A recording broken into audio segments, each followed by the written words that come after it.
What's going on, everybody? Thank you so much for tuning in to an episode today here on the Growing Green podcast. Super excited to come to you today with another fresh new guest interview. And this is actually a returning guest to the show that we have. Cornell, you were on just recently, right? Yeah. Like a month ago? 2 I months don't ago? know, man. I don't remember how long it's all been. melting together. I'm on a lot of stuff these days, it seems. But it wasn't too long ago, I don't think, no. Yeah, I don't think it's been that long. But we got Cornell Mac with us, Mack Lawn and Landscape, on the attack with Mac, Lawncare Power Moves, Cornell's all over the place now. If you haven't heard of Cornell, you're probably living on a rock. So he's got a really, really good lawn maintenance company that he's got rocking up in Pittsburgh, PA. Pennsylvania. That's what I thought. Yeah, right outside of Pittsburgh. And so I think last time we talked about, like, you're near the Brentzel's, so you've seen some of their operation. That's the familiar face up there that I know. Yeah, they live in Irwin or something, Norwin or Irwin over there. They're about 20 minutes from me. I've never been to their place, though. Yeah. But I do know them because of the Together in the Trades thing sure. that we went to last year. So let's just hop in, man. I want to talk about a lot of things we've got going on. We are in Atlanta, Georgia right now. We're sitting in the Creator Clubhouse Studios, which is super cool. We're super thankful for this opportunity. I want to give thanks to the Naylor Tally Affair, the LCR Summit, for putting on an awesome event this weekend where we got to come together and just network with other like-minded business owners. It's been an awesome time getting to be around people who have done big things, gone big places, made lots and lots of money, built some great teams along the way, and I've learned a lot. I don't want to do a full recap show on that, but I do want to hear some of the things that you've taken away from this event, some things that I've taken away, and kind of dive into those a little bit, because some of the people that I've gotten to have conversation with, I never thought I would ever be able to sit in a room with somebody like that.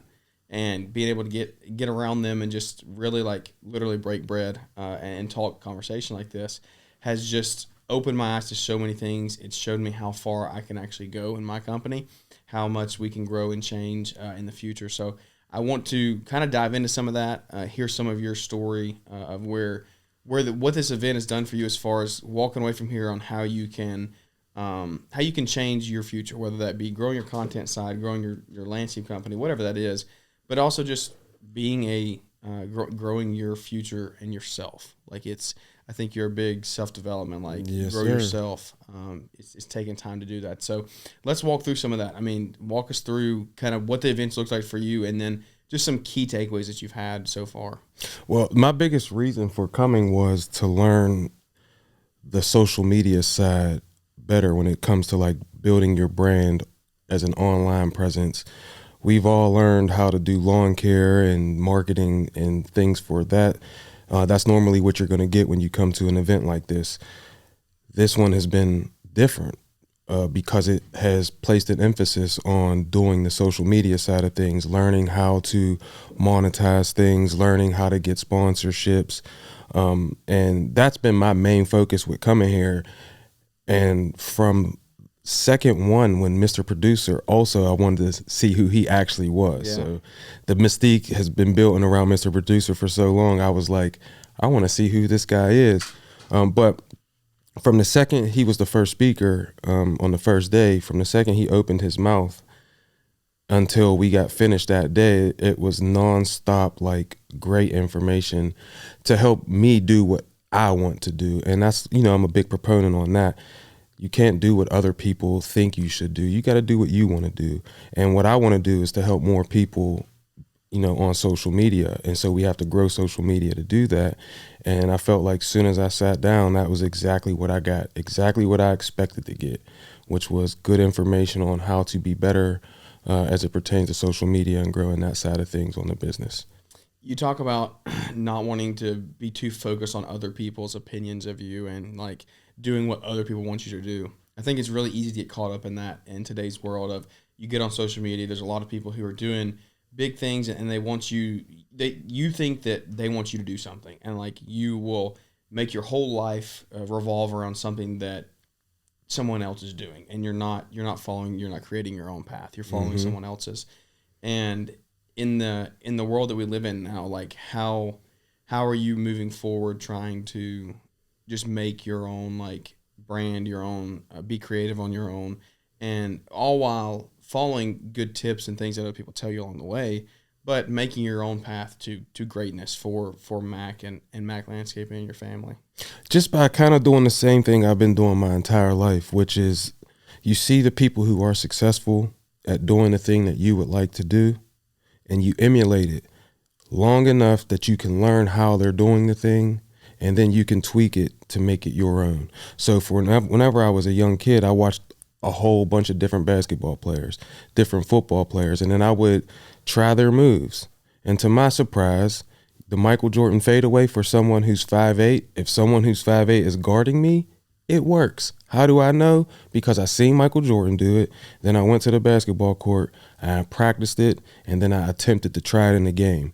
And when it started to work in the game, I realized, oh, I got something here. And he actually has something that I can use to make myself better. And that's exactly what this whole thing with social media has been. It's like you see people, you see the people who are successful doing social media, you see what they're doing, then you use some of that, you learn from that, you ask those people questions, they will help you. You know, it's crazy, but they will help you. And then you start to emulate those things until you can be, you know, put your own twist on it to make it yours. And that's basically what I've been doing. But I only talk about the things that I care about, which is what makes me different from the next person, because they're talking about what they care about. So you won't be the same as that person if you just focus on yourself and what you're doing. I ain't trying to be anyone else, but I'm watching to see how they do things so that I can pick up those little tips and tricks to enhance how I do my thing, if that makes sense. Yeah, 100%. I mean, there's nothing new under the sun.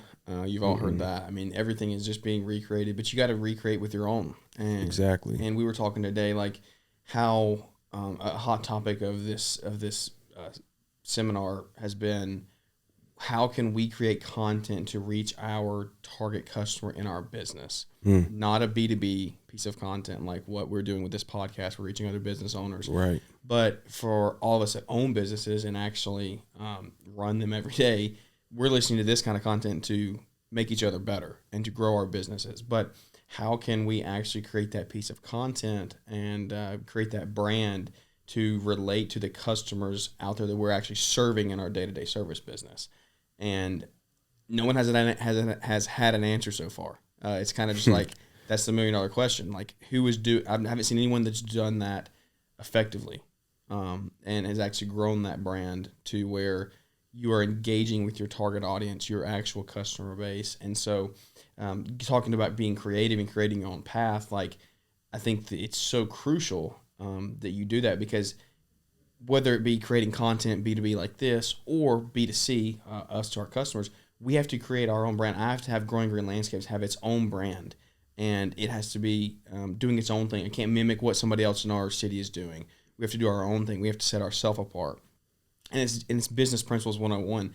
What problem are you solving for your customer, and how are you doing it better or differently than a competitor out there? And so it's the same thing when you're creating content or just trying to create a brand in general. How are you different? What are you doing differently? How are you serving others? And I think that we both are alike in that aspect of, like, we just both want to serve. We both want to give to people. Yeah. We both want to teach people and help people learn, because I've learned so much from others. Like, I just want to give as much as I've learned and then try to even add to that. Yeah, no doubt.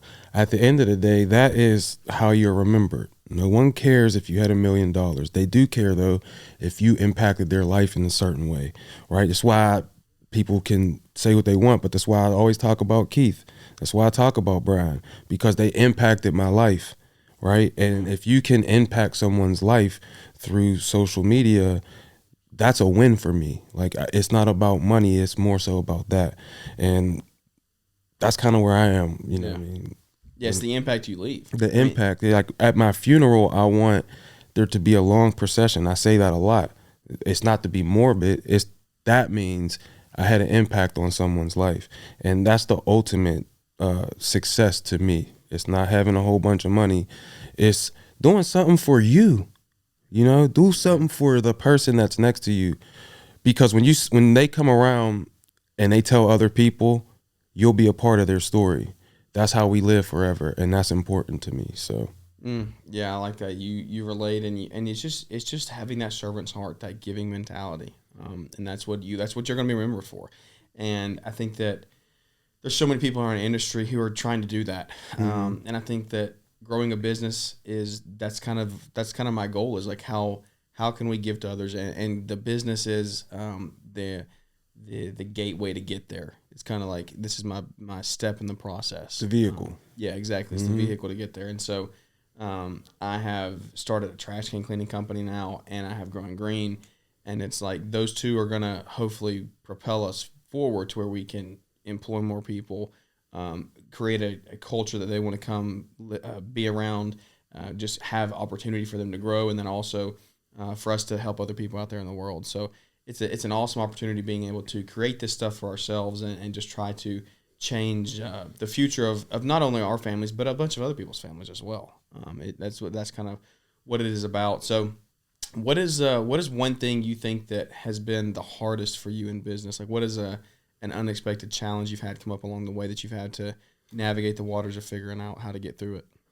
At the beginning, it was really not knowing.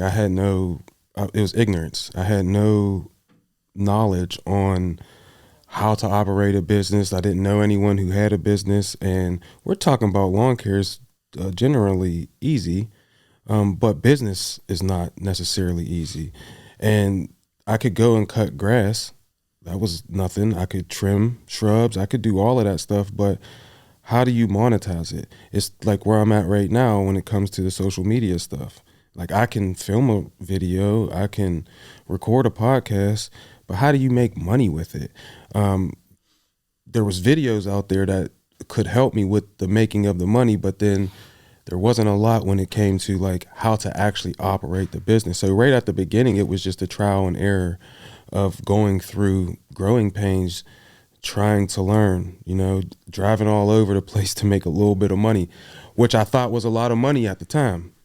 Right? When you're driving all over the place, you don't realize that the 45 minutes that it took you to get from Mrs. Jones' houses to Mrs. Jackson's house, you should be getting paid. Like, you got to figure out a way to get paid. How do you do that? You got to raise your prices, which covers that time, And so at the early stages, that was challenging for me, was just learning all of the stuff that you got to learn. Like, it's not a little bit of stuff. When it comes to business, it's a lot of stuff that you got to learn. So, and I'm still learning. Like, I do not have it figured out even 8 years in. So it's just been that trying to learn as much as I can has been the biggest challenge, because we might have an unlimited capacity for learning, but that only starts as you start to learn. You realize that you can learn more. So now it's not so much of a challenge, but it was that at the beginning was just a lack of knowledge. And there wasn't a lot of content yet that was out there for us to be able to get that knowledge. So, what has been your go-to source of learning? How have you learned the most? YouTube University, and podcast. Starting with you, before I ever had a podcast, you had one. The other people have them, and I was listening to all of those, just trying to learn what the best practices were. And again, like I said earlier, when you hear people's tips and tricks, it's almost like Michael Jordan's fadeaway or the Euro step, or, you learning all these different techniques. And I just started to hear those different things and started to implement those in. And it changed things for me. It made it easier to learn new things by just listening to you guys. So it was listening to podcasts, watching YouTube videos, and then my own trial and error, because I can watch Michael Jordan shoot a fadeaway, but if I didn't go practice how to do it myself, it still wouldn't have worked in the game. So I had to watch YouTube, listen to podcasts, ask people questions, DM people, and then go out and put those things into practice, like on my own, starting in my own yard. Like, I would go to the basketball court by myself first, practice Allen Iverson's crossover, and then after I felt comfortable with it, take it out to the court and actually use it on someone, try to beat someone to the hoop with that crossover. And it's the same thing with this. I had to hear about route density first, or actually raising the price, going from being that $35 guy to what now we are a $63 guy. But I had to practice that. Like, I had to say it in the mirror a few times, for whenever people would call, when they get this increase letter I'm about to send them, right? I had to send that out first, but I had to do some role playing in the mirror For sure. for whenever Miss Jackson comes back to me and she's like, we was paying $45 last year. How dare you raise our price to $55? And I had to tell her, well, last year I didn't have an employee. Last year we weren't doing this, and this. You know, I had to have all these reasons, but I had to practice that first. Yeah. And so I didn't even know that was something that you could do until I started to watch YouTube and listen to podcasts and everything. So not to give you that long-winded answer, but that was what I had to do. It's like all of that stuff. That's good. I know you like the comparison to basketball a lot. Yeah. And I referee high school basketball. So in doing that, it's kind of the same. They always teach us in our meetings, like, go get in front of the mirror, practice your punches, be confident in your calls. And that's like, knowledge without action is useless. Right. And if I know how to blow the call and I'm not confident in it and I don't take action, I don't go stand in front of the mirror and practice. If you didn't get in front of the mirror and practice talking to that lady and telling her why your value is so much, why it's worth $65, why you should be their provider. Right. Like, if you don't practice that, you can know you're supposed to practice. All this stuff we talked about today, we sat in there and we heard market. We heard hire the right people. We heard do all these things in your business. If you know how to do them but you don't take action, it's useless. It's wasted. Like, you're wasting space in your brain. Like, go fill it with something else if you're not gonna do anything with it. And I think that's what so many guys get caught up in. And I'm not to say I haven't either in the past. Like, I've been in that position where I've consumed. We had just had that conversation about consuming versus creating. Like, I've consumed, but I haven't turned that consumption into creation. And that's the passion that I have now. Like, I'm going to consume content. I will always consume content. I will always consume other people's advice. Like we were talking about, guys, if I know that this person is going to help me grow my company or grow whatever venture it is that you're trying to get into, social media, whatever, and they have a dollar rate that they can put on their time, and you can buy their time to speak to them and learn years and years and years of knowledge from what it's taking them to get through, and you can learn that in an hour or 2 hours or a day or a month coaching program, whatever it may be. Like, that is almost priceless. Like, I can learn years of experience, and I can learn in that. But what I see happen is guys do that. They do the coaching. They take the programs. They get in here. They pay the cost. They make the investment, but they take no action. And when you take no action, it's like, guys, it's useless. It's useless. You might as well just went and burn that money. Yeah, it's sad that people are like that, and I not to say that I'm not like that. Sometimes we all are, but that is because people are fearful, because maybe they've never experienced something before. Just like this podcasting studio that we're in right now, it's magnificent. It's intimidating to sit here and have cameras on you, and this microphone. I'm so used to having all these other things, but people don't do things because they're afraid. They don't raise their price because they're afraid they're going to lose their clients, never considering the fact that if you have 100 clients and they're all paying $25, if you raised your price 100% to $50 and 50% of those customers cut you, you make the same amount of money with half of the work. And all you have to do that is try it. Then tell me I'm a liar when you do it and it don't work, because it worked for me. Yeah. It worked for Jeremiah. It worked for every person that I know that has done this. It has worked. I'm not saying raise your stuff 100%. Yeah. But if you raise your price just a little bit, you will see the results in your pocket, which will lead to happiness. And that's what I'm all about. You know that, Jeremiah. For sure. Just be happy, man. I want to be happy. And when you raise your price, you also have to remember that you have to pair that with good service. Like, if you're going to ask for more money, you have to require good service. Absolutely. And so as you bring people in on your teams, like, that comes back to you training, you going through and creating the right processes. That's something that we're working on this year, is like, I need to do a lot of back end things to get us set up for success. I need to, when we bring people on, let them go through some type of legit training program, have something there for them to watch, some tutorials on the properties that we're on, how we can do them. And so we're figuring all that out as we go. And that's why we share this as we go throughout the years over time. This is our third year of the podcast. And it's like, if you went back and listened to my first episode or second episode, like I would love to hear the difference in where I'm at now. Yeah. Like the way my brain thinks. Like how long have you been doing lawn care power moves? Has it been a little over a year? Okay, and On the Attack is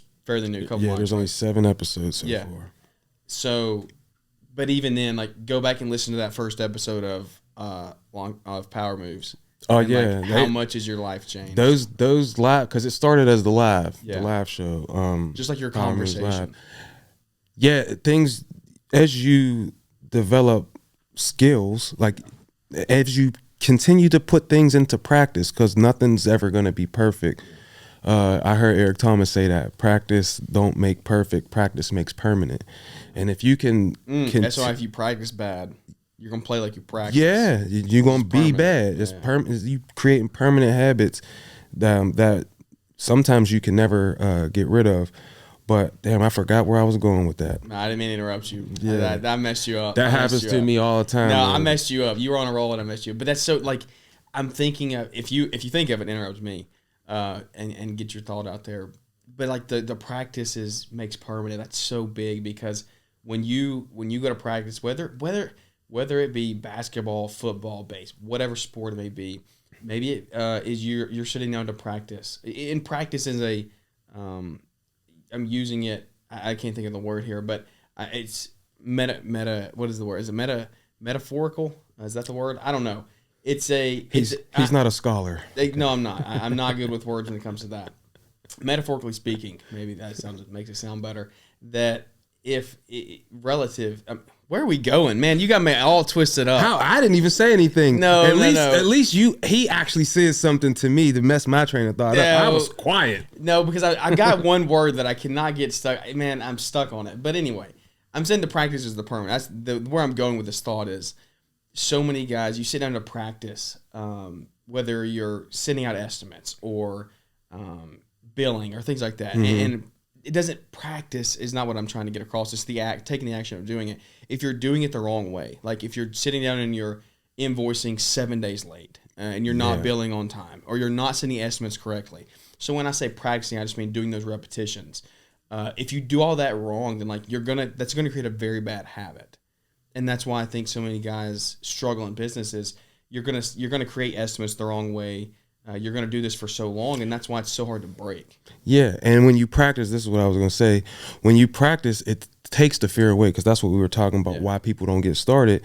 It takes the fear away. Michael Jordan, like, I done shot this shot 1,000 times, so it's nothing when the clock is winding down and it's time for me to take the shot. It's the same thing when you say you're going to do something. If you've practiced doing that thing, whenever you get in the game and that customer comes and says something to you, then you know what to say back. Yeah. And the reason I knew I had to practice doing that is because I was ill prepared, and fear would immediately strike me as soon as a customer said something to me like, yo, well, the price went up this amount of money. And I would be like, I don't know what my response is going to be. All right, we'll keep the price the same then. How did you overcome? I mean, aside from practicing, how did you overcome fear? Pissed off, you get mad. And I got tired of coming to people's houses and they treat me like I'm a peasant. They never considered the fact that I would make way more money than them. Yeah. Like, you're cutting their grass. Yeah, what are you talking about? And I'm cutting your grass in 15 minutes and you're paying me $60 for it. All right. Equate that to an hour. Now, they're not doing that. All they see is a guy who came and cut their grass in 15 minutes, and I'm just a grass cutter to them because they work at a bank. You know? Yeah. When that person comes to me now, like, I got tired of feeling that feeling, and I changed my mind. I was like, you know what? They can feel how they want to feel. I don't care. Now, I'm going to do what I want to do. And they're either going to fall in line or off with their head. I have no time for customers who look down on me now. Yeah. And it was that. So I had to practice. If they come to me like this because it makes me so mad that they feel this way about me, if I talk to them with the anger that I have because they feel that, because I perceive that they feel that way about me, I'm going to be unprofessional. So I have to go in here and get my reps in this mirror for when this lady tells me I ain't worth this, and I know I am. you know? So I practiced and practiced and practiced. And then whenever that came, that it was time to hit that last second shot, and they asked me about that price, I had the reasons. And then there wasn't any fear anymore, because after I did it one time, it was less fear.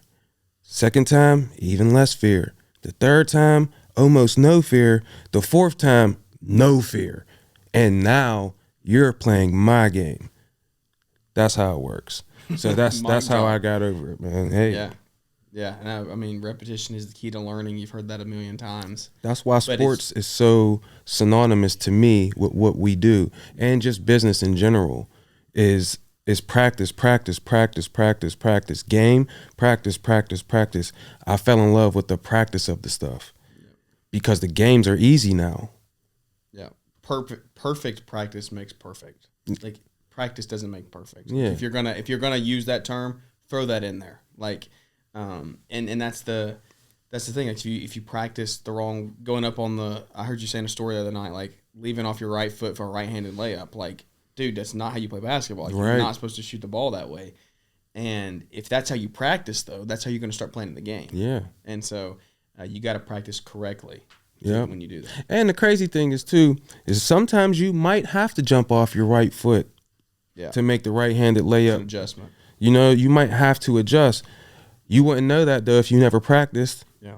Because there's certain situations to do that, right? So a perfect example of that is this. Everyone on my residential side is card on foul except for 2 people. Why are those 2 people not? Because they've never given me a reason from the beginning when I was doing it the other way. Yeah, before you switched. Right. So these 2 people are the only 2 people that are not card on foul because they've never missed a shot. Yeah. Every single time it's their time to shoot the shot, they make it. And so I felt like, why should I? Why should I make these people who are great, why should they be the people that have to change?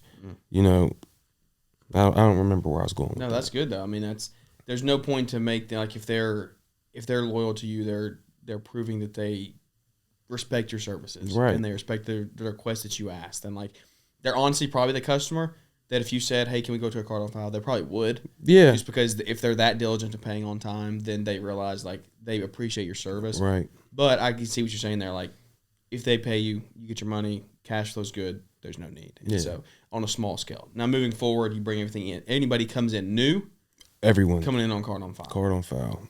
No exceptions. What is what's like your biggest, most transformative thing you think you did in your business to get you to the point of where you are living a happy life now? Stop trying to impress people that don't live under my roof. My wife, my kids, they matter. Nobody else does. Their opinions, I'm saying. Yeah. All people matter as a human person, but your opinion don't mean nothing to me. The only opinions that matter is my wife and my kids. Outside of that, I'm happy. If they're good, I'm good. If the customer's good, I'm good. I don't do things that I don't like doing. Stress-free is possibly as possible as I can be. Yeah. I want to be as stress-free as possible. So I don't do things I don't want to do. I don't try to do landscape designs. I'm not telling a lady, you know, you should put this plant here versus that plant there. I don't have those skills. I don't care to learn them. That's not what my goal is. I like to cut grass, do the maintenance side of things, and I stick to that. Jonathan Potoshnik said today, he's like, stay focused. He's like, focus on that one thing.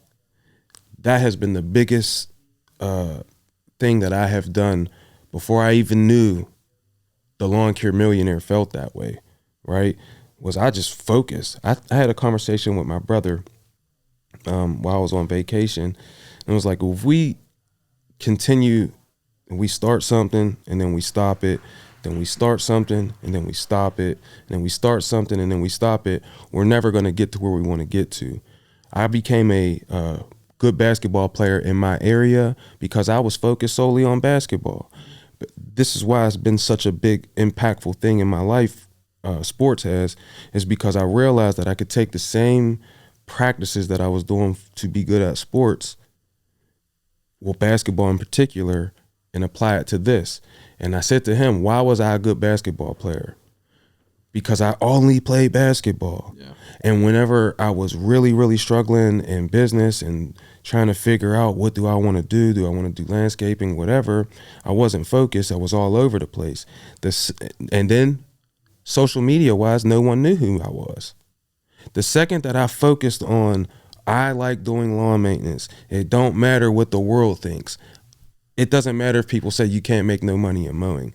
It's what I like to do. And I'll figure it out. I'll figure out a way that I can make money. But I'm going to focus on this. And so I said to my brother, it's funny how when I focused on basketball, any basketball player in Pittsburgh knew who I was because I played in all the leagues all over. All right. And now, fast forward 20 years, most people know who I am in the green industry now because I focused on cutting grass. So you just got to be focused. And that's been my biggest thing, was just being focused. Long-winded answer. Stay focused. Yeah, stay focused. And somehow I stayed focused on what the point of that one was. Yeah. So I didn't lose my train of thought. There you go. No, that's good. I like it, guys. I hope that this episode brought some value to you. I mean, I think that getting around people like Cornell can really just change the way that you think about things. And that's always my goal, is to get around people like you, surround that and put you in my circle of friends that I want to talk to, bounce ideas off of, and just see how we can grow together. And I like seeing the future that you've got here in the green industry. And I think you're going to go some really, really big places, and super excited and proud to call you a friend. So I appreciate it, brother. Thanks for sitting down and doing an interview, man. And thanks to Naylor, like I said, for allowing us to come to this his conference he's got going on. An amazing group of speakers that came in, a great audience that came in, attended.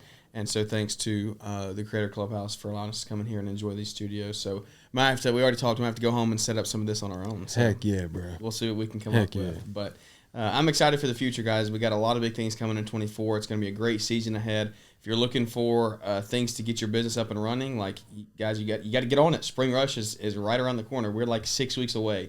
Can you believe that? Like, I'm excited for that. Yeah. I hate the cold. I'll be mowing grass in 6 weeks. Less than 6 weeks. Won't. You won't. Nah. But I will. March 1, mowers hit the ground running. March 1, we start Mulch Madness, baby. There you go. Yeah. So you're still Spring Rush. I mean, essentially. You're not mowing, but you're still getting but the stuff phones really light up in March, man. Yeah. It goes from, like, in the winter, on your Google thing, you could see, like, what your traffic Nobody's looking. It's like 45 people seeing you or whatever, and then soon as the spring comes, it's like 8,000 people are looking for you. So 0 to 100 real quick. Real quick. Yep. So, well, guys, thank you so much for tuning in. I hope you enjoyed this episode. If you did, go leave us a big 5-star rating and review. Hit the subscribe button here on YouTube, and let's wrap this one up. So without any further ado, thanks for tuning in, and we look forward to catching up with everybody here on the next one. Sounds like it's lunchtime out there. Yeah, it does.